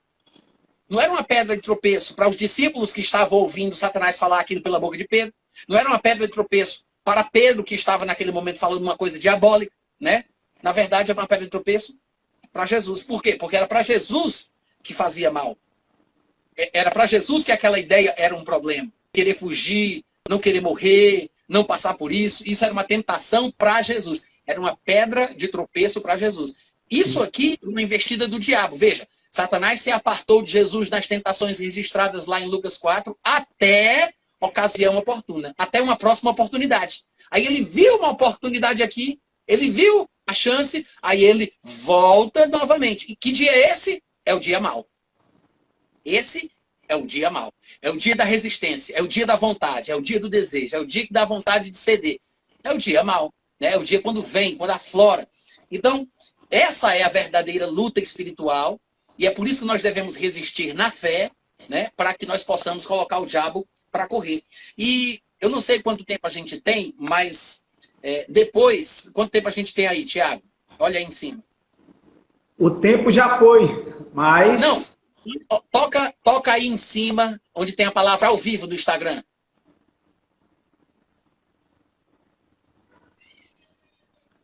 $33. Tá ótimo. Então vou encerrar aqui, pelo menos sobra aí um pouquinho, mas... O pessoal tá pedindo para você beber uma águazinha aí. Vou beber. Tá aqui pertinho. Vamos lá. Aí, ó, então olha só. Para concluir, né, se você for observar bem, com tudo isso que a gente disse, a guerra, ela se resume ao que é explicado nesses textos que nós lemos que falam de resistência. Existir firme na fé. Mas Efésios 6 é realmente o texto mais claro sobre o assunto. O único problema é que as pessoas não entendem Efésios 6. Efésios 6, do versículo 10 ao 14, eu vou até ler da minha Bíblia aqui, que esse texto merece. E com esse texto a gente conclui o pensamento que a gente está compartilhando aqui hoje. Efésios 6, do versículo 10 em diante, ele diz assim, quanto ao mais, sede fortalecidos no Senhor e na força do seu poder. Mostrando que não é na nossa força, mas é na força do Senhor Deus, né? Revestivos de toda a armadura de Deus para que possais ficar firmes contra as ciladas do diabo. Veja que quando ele usa a expressão no versículo 11, ficar firme, é a mesma coisa que ele vai dizer no versículo 13, resistir. Porque aqui no versículo 11 ele diz, revestivos de toda a armadura e mostra o propósito, para ficar firme. E no 13 ele repete a ideia com palavras levemente diferentes. Mas veja que é basicamente a mesma coisa. Ele diz, portanto, tomai toda a armadura de Deus para que possais resistir. Então, no 11 ele diz, revestivos de toda a armadura para ficar firme. No 13 ele fala, tomai toda a armadura para resistir. Qual é a semelhança? Toda. Então, ficar firme é a mesma coisa de resistir. E tudo isso aqui é o que ele chama de luta, guerra, batalha. Essa é a batalha espiritual do cristão. Segundo os termos do Novo Testamento, né? Essa é a verdadeira guerra espiritual do cristão. Então ele fala, porque a nossa luta, veja que ele diz, versículo 11 de novo, tomai toda a armadura de Deus para que possais ficar firmes contra as ciladas do diabo, não são as nossas estratégias para tentar vencer o diabo, são estratégias dele para tentar nos derrotar, né? A gente tem que tomar toda a armadura para que a gente possa ficar firme contra as ciladas do diabo, porque a nossa luta... Então, ele já ligou o tomar armadura para ficar firme com o conceito de luta no Novo Testamento. Isso porque a nossa luta, ou seja, nós colocamos a armadura para lutar. Agora eu coloco a armadura para ficar firme, então, ao ficar firme, eu estou lutando. Porque a minha luta é uma luta de resistência. É de ficar firme, é de bater o pé e fincar a minha fé, a minha convicção na palavra de Deus. Porque a nossa luta não é contra seres humanos, carne, sangue, e sim contra principados, potestades, que são os dominadores verdadeiros deste mundo que está em trevas. São forças espirituais, não do bem, porque existem forças espirituais do bem, mas estes aqui são forças espirituais do mal, que não estão no mundo físico, mas estão nas regiões celestes. Em outras palavras, ele está falando que a nossa luta é contra eles, e ele os chama de dominadores, porque se nós perdermos a batalha, eles nos dominarão como dominam os demais. Qual é o objetivo dessa luta? É oferecer resistência para que eu não seja dominado por ele em qualquer área da minha vida. Então, o dominador quer me dominar. Então, vou resistir, vou ficar firme para que o dominador não me domine. Para que o dominador deste mundo, porque nós estamos no mundo onde Satanás é Deus. Ser crente neste mundo onde Satanás é Deus é ter que nadar contra a maré. Nós estamos indo contra a correnteza. É por isso que nós sofremos tantas coisas. É por isso que é tão difícil para nós. Eu vou falar aquilo que Paulo dizia. Se a nossa esperança em Cristo se resumisse a ser rico, prosperidade financeira e a viver uma vida boa nessa vida, nós seríamos os mais miseráveis de todos os homens. Verdade. Se a nossa esperança se constituísse em coisas que podem se cumprir em favor da nossa vida neste mundo, seríamos os mais miseráveis de todos os homens. Que é por causa dos nossos princípios que se baseiam na vida que é eterna, que a gente abre mão de muita coisa que a gente gosta daqui, que a gente faz decisões e escolhas de coisas que a gente não abriria mão naturalmente falando, infelizmente, né? Agora, o que é interessante é isso. Ele falar que a nossa luta é contra os dominadores, a nossa resistência contra os dominadores, estamos resistindo o que os dominadores estão tentando fazer, que é, basicamente, nos dominar, nos prejudicar, nos maltratar e até nos matar, se possível for. No versículo 13, então, diz, portanto, ou seja, tudo isso que eu falei é a base do que eu quero argumentar, né? Paulo diz, portanto, por causa disso que eu acabei de dizer aqui, repetindo, tomai toda a armadura de Deus para que possais resistir no dia mau. Ué, Paulo está falando sobre a nossa luta contra os principados e potestades, mas ele diz que a resistência, que é o ficar firme, que é por isso que eu tomo uma armadura, é uma coisa que vai ser necessária no dia mau. Que dia é o dia mau? Ninguém sabe. Eu não sei. Você não sabe. Ninguém sabe. Mas ele existe. Não é todo dia. Não é o tempo todo. Mas um dia isso vai acontecer. Na oportunidade que surgir, né, porque tem um momento oportuno, como aconteceu com Jesus. Então, na oportunidade que surgir, esse com certeza vai ser o dia mau, porque Satanás vai investir com toda a força que ele puder. Então, nesse dia mau, a recomendação bíblica para que nós possamos sair ilesos dessa luta é resistir firme, né, para que Satanás fuja de nós. Aí ele fala, tomai a armadura para que possais resistir no dia mau e depois de terdes vencido tudo, permanecer inabaláveis. Olha que coisa curiosa. O que é interessante aqui é porque tem muita gente que usa esse texto de Efésios 6 para dizer que está lutando contra o diabo, que está na guerra espiritual, né, que está na batalha, e que usa esse texto, fala ou deixa implícito que está na batalha e pelejando para vencer alguma coisa na sua vida, para alcançar a vitória em alguma coisa. E é por isso mesmo que essas pessoas já perderam a guerra. Por quê? Porque elas estão lutando para vencer. E a Bíblia diz que nessa nossa luta a gente resiste para continuar inabalável. Permanecer. Para permanecer inabalável. A gente vence o quê? As investidas pontuais de Satanás. Naquele dia, que é um dia mau. Naquela hora, que é uma hora má. Naquela situação, que é uma situação má. Naquele momento, naquela situação, aquele contexto específico. Não é a vida toda 24 horas por dia. Mas a gente vence aquele momento específico e depois da vitória específica, de um ataque específico, o que é que acontece? Paulo diz, não, depois que você vencer tudo do dia mal, que é isso que ele está falando aqui, vencer os ataques do dia mal, depois de você vencer tudo, você continua do jeito que estava. Ou seja, você permanece, você continua inabalável. O problema do pessoal que está se envolvendo com essas guerras espirituais, que são alimentadas por esses livros e esses pregadores sensacionalistas da internet, o problema é porque eles estão tentando se preparar para vencer. Eles estão tentando se armar para vencer, para alcançar a vitória. E já entram derrotados. Porque eu sou legalmente, potencialmente, aos olhos de Deus, e é essa posição que eu tenho que enxergar, eu já sou inabalável antes, durante e depois da guerra. Antes, durante e depois. Eu resisto no dia mal, depois que tudo passar, eu continuo inabalável. Permaneço inabalável. É essa a abordagem que o povo não faz. E é por isso que eu acho que tem pregações que causam mais medo, angústia. Tem muita gente que vive tensa, preocupada. Só para concluir, aí no versículo 14 ele diz assim, Tiago, estai, pois, firmes. Olha, ele repete a questão. Para tu ver a repetição dos termos, né? Ficai firmes, resistir, estai, pois, firmes. É a mesma coisa. Estai, pois, firmes, cingindo-vos, e aí ele vai. Então, o que é que acontece? Para concluir, eu quero dizer o seguinte, eu tenho visto o pessoal falando muito sobre a pandemia, né? Sobre isso, sobre aquilo, e vai piorar. Vai piorar. Mas não do jeito que as pessoas estão pensando. Eu estou falando que vai piorar porque a Bíblia prevê um momento pior no futuro, como o surgimento do anticristo e o momento da tribulação. Então, claro que vai piorar. Mas não significa que vai piorar intensamente daqui até lá, sem pausa. Não é isso que a Bíblia ensina. Pelo contrário, a pandemia vai acabar, pode anotar aí no dia de hoje, vai acabar e a vida vai ser maravilhosa. Como é que você sabe? Porque Jesus disse. Jesus disse em Lucas, em Mateus e em Marcos, que quando andarem, que antes da volta, antes do arrebatamento, antes do dia de Cristo, as pessoas vão estar comendo, bebendo, festejando, celebrando, plantando, colhendo, edificando, casando.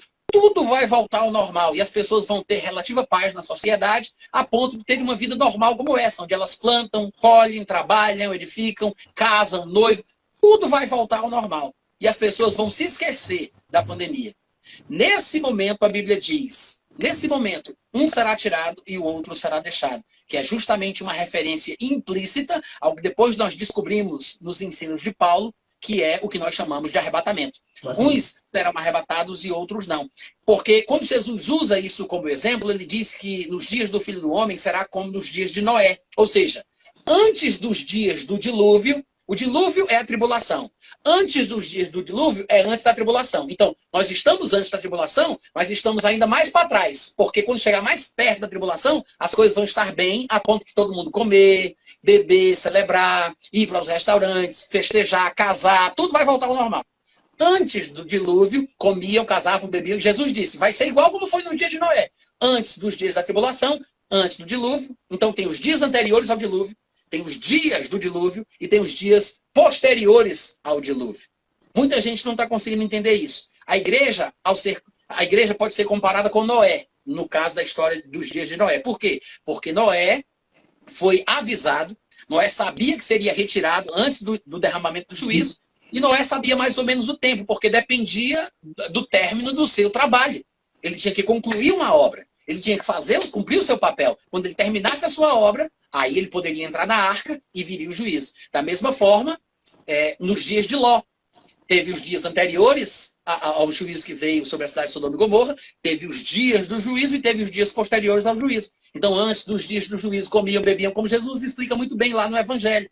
Até o dia que Ló saiu, foi retirado de Sodoma e de Gomorra e veio o juízo. Da mesma forma, vai haver o arrebatamento, vai vir o juízo, que é o período da tribulação, e logo depois, aos dias do juízo, nós voltaremos com Jesus para a terra para reinar por 1000 anos. Então, quando a Bíblia fala sobre os dias de Cristo, o dia de Cristo, o dia do Filho do Homem, o dia do Senhor, o dia de Deus, a vinda de Cristo, você tem que entender que não é um dia de 24 horas. É um termo que eu poderia chamar até de termo técnico, é um termo que diz respeito a um evento profético que vai acontecer através de uma sucessão de episódios. Então, o dia de Cristo não é um dia de 24 horas, é um evento profético que compreende vários pequenos acontecimentos. Dentro do que chamamos de o dia de Cristo, o dia do Senhor, o dia de Deus, está o arrebatamento, o surgimento do anticristo, a tribulação e até mesmo, dependendo da passagem, até mesmo o período do milênio, os 1000 anos de Cristo.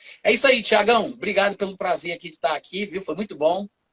Foi bênção. E eu espero que o pessoal tenha recebido e crescido muito aí na palavra.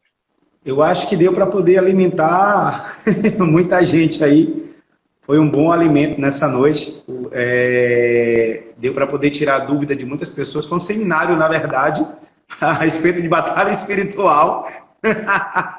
Deu para poder aprender muito a respeito tanto das astúcias de Satanás, como Jesus agiu, a autoridade que ele delegou, que ele passou para todos, né? E o que a igreja hoje, como é que tem que se comportar diante das astúcias de Satanás.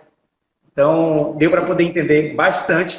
Eu não sei se no seu site, Natan, tem, mas eu até procurei para poder trazer. Tem um livro, Autoridade do Crente, do Ken Ferreira, né? Tem o Nome de Jesus também, que ensina um pouco mais sobre a autoridade do nome de Jesus. E esse que você falou, que é a Igreja Triunfante. São a mensagem que opera de T.L. Osborne, que é sobre guerra espiritual. Isso. São esses livros bastante interessantes que, para quem quer estudar e entender um pouco mais sobre isso, é muito importante para você ler. Eu não sei se você tem no seu site, quiser passar novamente para que os irmãos que chegaram depois aí queiram procurar, queiram comprar os seus livros, pode passar novamente aí no final. Tá, meu site é o meu nome, natanrufino.com.br. Tem muitos livros lá.